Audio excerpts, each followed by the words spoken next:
团团圆圆! I welcome you to Jade Palace Yamingong. My name is Eunice, but you can call me Yaya. This is the 6th and final video of the series. Tomorrow's Chinese New Year, and I think that ending the series with a video about the Lantern Festival is perfect. I can't believe tomorrow is Chinese New Year, so let's get started. A reminder that while the Lunar New Year is also celebrated by many other Asian cultures, I will be calling it Chinese New Year for the series as I am speaking from a Chinese and Taiwanese perspective. Also keep in mind that traditions will vary from province to province. The Lantern Festival, Tang Yin, more commonly known as Yuanxiaojie, concludes the New Year celebrations. It falls upon the 15th day of the first lunar month.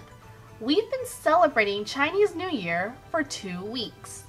While we call it the Lantern Festival in English, the Lantern Festival is only a way to celebrate Yuanxiaojie. Yuanxiaojie actually means first night of the full moon, and this is quite literal as this night is the first full moon of the year. This is a 2,000-year-old holiday as the origins is said to have started around the Eastern Han Dynasty. Emperor Han Mingdi was an advocate of Buddhism, and he heard that some monks would light lanterns in the temples as a way to show respect to Buddha on the 15th day of the first lunar month. Therefore, Emperor Han Mingdi, being a devout Buddhist, ordered that all temples, households, and the royal palace to light lanterns on that night. It would stay a religious holiday up until the Tang Dynasty. During the Tang Dynasty, Chinese New Year celebrations became a nationwide event, and the Lantern Festival changed to a social event rather than a religious one. Now, the Lantern Festival is also considered a sort of a Valentine's Day, or at least a day where couples can come together. In ancient times, this would be the only day that young men and women will be able to meet face to face, as young women weren't able to leave the house without an escort. While the traditions of Yuanxiaojie have changed over the centuries, it is still a very important holiday to celebrate.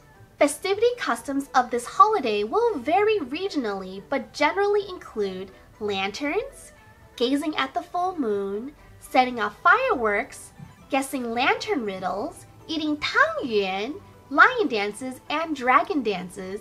It kind of feels like a mix between Mid-Autumn Festival and the New Year celebrations. While it is not considered a religious holiday anymore, it is still customary to visit temples during Yuanxiaojie. Children will carry lanterns, and there are lantern fairs. One favorite holiday activity is to answer lantern riddles. So a lantern will have a riddle written on it, either by the vendor or by another customer, and you try to answer the riddles correctly. If you do answer it correctly, you can win prizes. Poems can be written on lanterns as well. There will also be a feast with the family, but it is not as big as the New Year's Eve dinner. But it is still important as this is probably the last day that everyone will be together until the next year. With the arrival of Yuanxiaojie, the taboos of the new year also comes to an end. So everything that you couldn't do in order to prevent bad luck, you don't have to worry anymore. New Year decorations are taken down during this time. All the lanterns, couplets, banners, and so on are put back into storage or properly disposed of.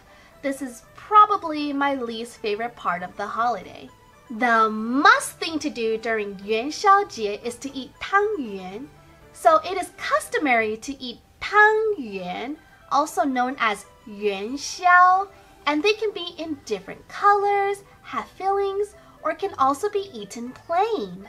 We like Tang Yin because the roundness symbolizes family harmony. The name Tang Yin sounds like Tuan Yuan, which means unity or family reunion. There is also a Chinese idiom, Tuan Tuan Yuan Yuan, which means to come together and be harmonious. This idiom is how we want our families to be, together and happy. Speaking of Tang Yin, let's make some today. So forgive my horrendous cooking skills. I am not a great cook, but Tangerine is actually a really easy recipe to make. You only need 2 ingredients. You need glutinous rice powder and you need water. Unless you want fillings, these are the only 2 things that you need. Again, much like my niangao video, I don't really do measurements. I kind of just go by consistency and eyeing everything. So since I'm going to make 2 batches, I am going to put 1/4 of the bag first into a bowl. So 1/4 of the bag. And you're going to add hot water. Add a little bit for now and mix it. For this first part, you actually want hot water and glutinous rice powder to make kind of a slurry. So you want kind of a consistency similar to school glue. And you just keep on mixing. And you see how like it's really clumpy and it's not smooth. You're just gonna keep adding a little bit more hot water. And again, kind of like the niangao batter, this recipe is pretty forgiving. If it's too dry, you add water. If it's too wet, you add more glutinous rice powder. Okay, you see how it's getting smoother, but not quite there yet. So see how it's still a little bit chunky? We're just gonna add a little bit more water, just a little bit.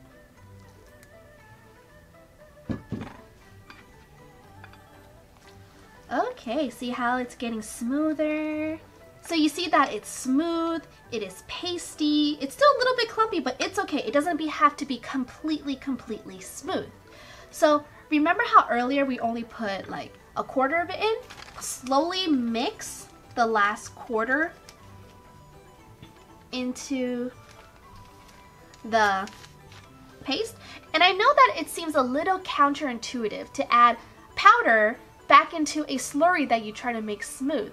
But what you did earlier with the hot water is that you actually cooked the glutinous rice powder a little bit. Therefore, you get a smoother consistency with the Tangerine later on. And you're just gonna keep on adding glutinous rice powder now until you get a dough that you can actually knead, that it won't stick to your hands. See how it's getting thicker, but it's nice and smooth. So Tangyuan were developed during the Song Dynasty and became popular during the Ming Dynasty. They were originally called Yuanxiao, the same Yuanxiao in Yuanxiaojie. But legend has that Yuan Shikai after the Qing Dynasty did not like the term Yuanxiao because it kind of sounds like to remove Yuan. Remember, Chinese and wordplay. So he demanded that the name be changed to Tangyuan, and it basically translates to round balls in soup. Okay, you see how it's still sticky, and that's not what you want, so you're gonna add more glutinous rice powder. And the thing is, if you're really like tired, once it gets to a certain point, you don't have to mix by chopstick anymore. You can actually just use your hands. So I'm just gonna use my hands, and that's fine. And I'm gonna knead it until it is smooth. Kneading until it's smooth, until it's nice and smooth. And the thing is, remember how I said, if it's too dry, add a little bit of water. If it's too wet, add a little bit of glutinous rice powder until you get a consistency that you like. Okay, so you see how like, this is a really good consistency right here. It doesn't stick to your hands, but it is still smooth. See, this is perfect consistency that you're going for. If you get to this point, you're basically done if you just want plain Tangyuan. But today, I'm gonna try to make cute little goldfish Tangyuan because as I said earlier, they can be colored, they can be filled. So I'm gonna try to make cute ones because normally in my family, we just eat them plain or we add bright colors. But I wanna have fun today. So we're gonna make a second batch. So this dough, you just set aside for now. Same as earlier, what I'm gonna do, I'm gonna add half of the rice powder. And I'm gonna add water and I'm gonna mix again. Is it still hot? Yes, this is still hot. Perfect. And you just want a slurry. And you're gonna mix just like what we did earlier. And then if you're gonna add color, I should have added it earlier, but I'm not smart, so I'm gonna add it now. So I'm gonna make cute little goldfish or a little koi. Ooh, that might be too much. Oops. Oh well. Ooh, that is bright. Ooh, that is really bright. Keep on adding. And adding until you have a smooth dough. And you can also test it with your hands. Yeah, my hands are powdery right now, so they're not sticking, but it's really soft, and I know if I get my hands in there right now, it's gonna stick. So you have your two-colored dough now. So what you're gonna do, put this aside, just put them right here. You take a little bit of your white. If your dough is getting a little bit dry, what you wanna do is like get a paper towel or like, you know, a towel in general, moisten it up and put it on top. So that way, your dough doesn't get dry. You have your dough, take little pieces of the orange and just lay it on. It doesn't have to be perfect. Nothing has to be perfect. It is your Tang Yin. It can look however you want.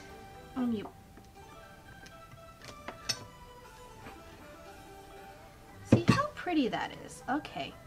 And then you can actually create a little like oblong shape. Just like that.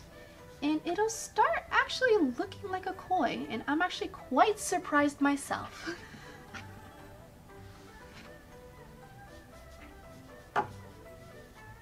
Okay, there you go. Oh my goodness, this is pretty cool. And you can roll out the tail a little bit more if you want. But remember, if it's too thin, they might actually disintegrate while it's boiling. So you don't want it too thin. And the thing is, you can actually add some really cute fins. Like that. You score the tail. So you don't cut it through, you just make some indents.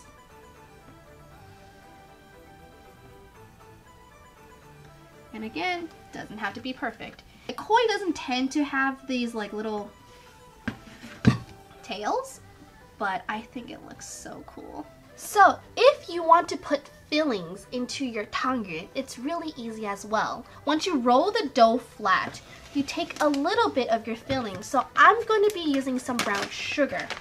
So you just put it right here. And then that's it. That's it. That's all you have to do. I'm actually really happy with just how they're turning out. I did not think they will actually turn out this cute. I'm really excited, and I'm so excited to eat these as well. In the face. So in the face, you just, you know, little mouth. And you kind of do like tease like the excess dough out a little, so it creates a little like fish lips. So they go glub glub. How cute is that? Take your straw, create the scales by indenting, just like that. Super easy. See? How cute. And that's your fishy.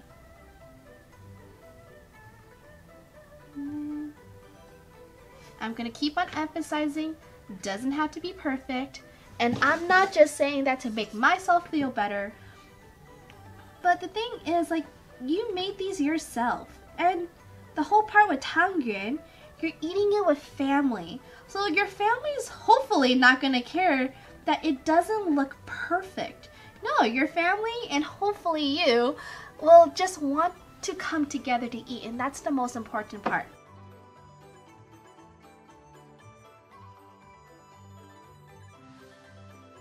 Okay, see, mine did not turn out perfect. Mine actually looks a little horrific. The eyes are like, But there you go. That's your Tang Yin. That's a little fishy Tang Yin. And this one has a filling. This one has a red sugar filling. If you don't want to make anything complicated, you take your dough, take off a piece, roll it into a ball with your hands, and that's it. These are Tang Yin. These are regular plain Tang Yin, and that is just fine, and that's actually how we normally eat it at my house. So no worries if you don't want to make anything too complicated like I did with the fish. Just make cute little glutinous rice balls. Cooking Tang Yin is also super easy. Just boil water. So I'm going to turn on my stove, and it's going to be kind of loud.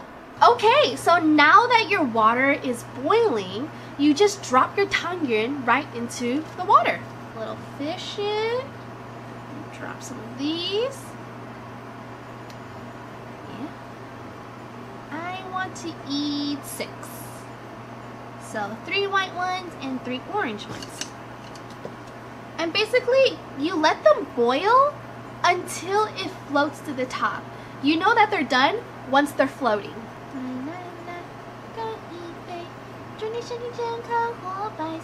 So you see how everything is floating in the water. It means that the Tang Yin is ready. So I turned off the stove, and you can eat it plain. You can eat it just like this, but I personally like a little flavor in my broth.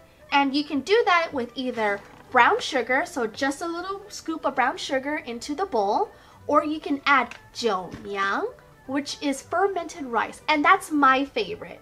But unfortunately, I don't have any, so I'm just going to go with brown sugar today. And you scoop out the Tang Yin into your bowl. Oh, my fishy. Just on top, you scoop it out. And don't get some of the water in there as well. That is going to be your broth. And that's it. Look how good that looks. Look how cute the fish is inside of the bowl with the Tang Yin surrounding. It just looks like a little goldfish in a bowl. And that's all you do, and you just eat it and you enjoy. One tradition of Chinese New Year is to wear new clothes. So get a new shirt for yourself and for the whole family by checking out my Teespring store. I have a lot of super cute designs that are perfect for not just the new year, but all year round. Link is in the description below. With that, we end this year's Chinese New Year series. Oh my god, what do you guys think? Would you like to see more similar types of videos in the future? Leave a comment down below because I would love to hear what you thought of it. Also, let me know what topics you would like to see me cover in the future. I really hope that you had fun with me today. I'm gonna take 2 weeks off to celebrate Chinese New Year, so please stay tuned for future videos. If you enjoyed this video, please give it a like and subscribe to Jade Palace Yamingong. I would very much appreciate it. And until next time, 新年快乐！再见啦，拜拜！